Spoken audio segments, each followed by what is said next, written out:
రవి గారు, తెలంగాణ ప్రభుత్వం నంది అవార్డులు అంటే ఇప్పుడు గద్దర్ అవార్డులుగా మార్చారు, అవి ప్రకటించారు. అంటే దాదాపు 2014 నుంచి టిల్ డేట్ వరకు అన్ని అవార్డులు వరుసగా ప్రకటించారు. దాంట్లో అల్లు అర్జున్ గారికి కూడా అవార్డు ఇచ్చారు.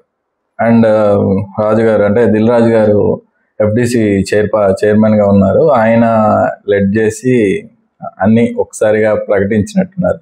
ఏంటి సార్, రేవంత్ గారు చంద్రబాబు నాయుడు గారి తరహాలో ఏమన్నా సినిమా లోకంతో పాటు నడుద్దాం అనే ఫీలింగ్ ఏమైనా ఉన్నారా?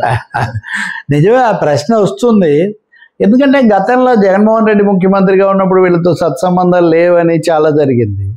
అలాగే రేవంత్ రెడ్డి కూడా సినిమా వాళ్ళ మీద చాలా తందరి రావాలి ఇలా అంటున్నాడని అనేక వివాదాలు, నాగార్జున దాన్ని ఇది చేయటము, అల్లు అర్జున్ కూడా పుష్ప థియేటర్ దగ్గర జరిగినాయి, ఇవన్నీ అయ్యాయి కదా. దిల్ రాజు ఏమో ఎప్పుడు అదేం లేదని చెప్తూ వచ్చారు. గద్దర్ అవార్డులని మేము ఇస్తామంటే కూడా మీరు ఎందుకు తీసుకోవట్లేదు, ఎందుకు స్పందన లేదు అని కూడా రేవంత్ రెడ్డి 1-2 సార్లు ఆయన కొంచెం ఆగ్రహం కూడా వ్యక్తం చేశారు. అయితే ఎట్టకేలకు బహుశా భారతదేశంలోనే కాదు ప్రపంచంలో కూడా ఒక 10 ఏళ్ల అవార్డులు ఒక్కసారిగా ప్రకటించడం అనేది జరిగి ఉండదు. అది డెఫినెట్ గా రేవంత్ సర్కార్ ఫీట్ అనుకోవాలి. మరి దీని పరిశ్రమ దీని మీద సంతోషిస్తుంది. దిల్ రాజు గారు హ్యాండీగా ఉన్నారు కదా. అఫ్ కోర్స్ దిల్ రాజు ఉన్నారు. నిన్న జయసుధ మొదటి సంవత్సరం అంటే తాజా నడుస్తున్న 2024కు సంబంధించి ఆమె ప్రకటించారు. ఈరోజు మురళీమోహన్ సీనియర్ నడ్డు ఆయన మిగతా 9 ఏళ్లకు సంబంధించి ఆయన ప్రకటించారు. నిజంగా ఇది తెలంగాణ ఆంధ్ర అన్న ప్రసక్తి లేకుండా రెండు ఇచ్చే అవార్డులేమో తెలంగాణ ప్రభుత్వ అవార్డులే. గద్దర్ లాంటి వ్యక్తి పేరుతో అవార్డులు పెట్టడం కూడా ఇదే మొదటిసారి అయిండొచ్చు. చాలా డిస్టింక్షన్స్ ఇక్కడ ఉన్నాయి 10 ఏళ్ళవి ప్రకటించడం. అలాగే అంతకుముందు నుంచి రఘుపతి వెంకయ్య అవార్డు అని ఉండేది. అది కాకుండా పైడి జయరాజ్ తెలంగాణ నుంచి వచ్చి ఆ పాత రోజుల్లోనే హీరో అయిపోయి ఆ జమానాలో ఆయన పేరుతో ఇంకా ఒక 3-4 కొత్త తరహా అవార్డులు కూడా ఇంట్రడ్యూస్ చేశారు.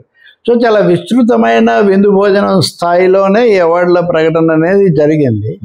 అందులో 2024కు సంబంధించి కల్కి, లక్కీ భాస్కర్, పొటేల్ అనుకుంటా ఈ సినిమా. కల్కి ఉత్తమ చిత్రం, ద్వితీయ ఉత్తమ చిత్రంగా పొటేల్, తృతీయ ఉత్తమ చిత్రం లక్కీ భాస్కర్. దుల్కర్ కూడా స్పెషల్ జ్యూరీ అవార్డు ఇచ్చారు. అల్లు అర్జున్ పుష్ప 2 నటనకు ఆయనకు ఉత్తమ నటుడి అవార్డు ఇచ్చారు. ఆయన వెంటనే కృతజ్ఞతలు కూడా చెప్పేశారు. ఇక్కడ మనం కనుక ఈ అవార్డులను గమనిస్తే సరే రెండో రోజు చెప్పినప్పుడు 10 ఏళ్ళు కదా ప్రమోద్. బాహుబలి ది కంక్లూజన్ దగ్గర నుంచి, RRR దగ్గర నుంచి, శ్రీమంతుడి దగ్గర నుంచి ఇందులో లేనివేం లేవు.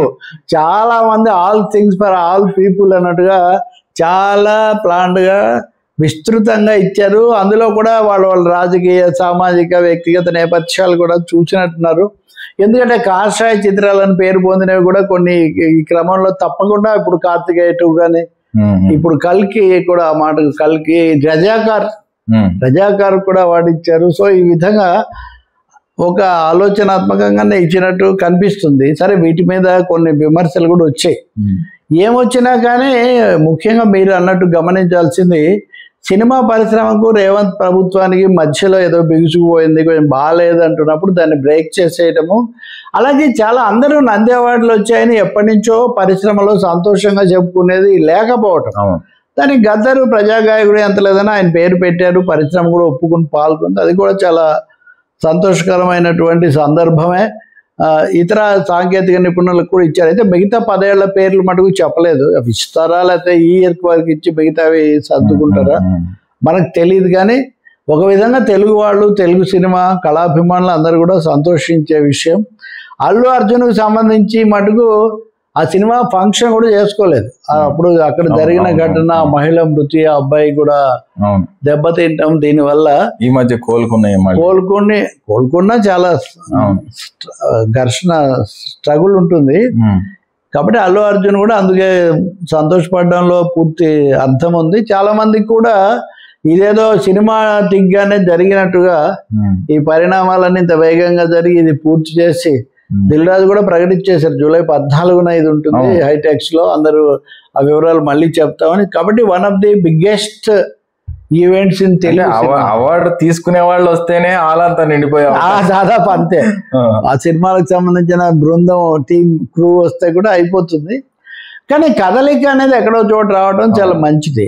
ఇది ఇలాగ ఫ్రీజ్ అయిపోయి ఒక భీష్మించుకుపోయి ఎవరికి వాళ్ళు అలా జరగకుండా చెప్పడం అన్నది బాగుంది. చొరవ తీసుకున్నారు పరిశ్రమ వీళ్ళు కూడా. బహుశా ఆంధ్రప్రదేశ్లో కూడా మనం ఇంకో టాపిక్ కూడా మాట్లాడాలి, కానీ అక్కడ కూడా ఇలాంటి కొన్ని సమస్యలు వచ్చాయి.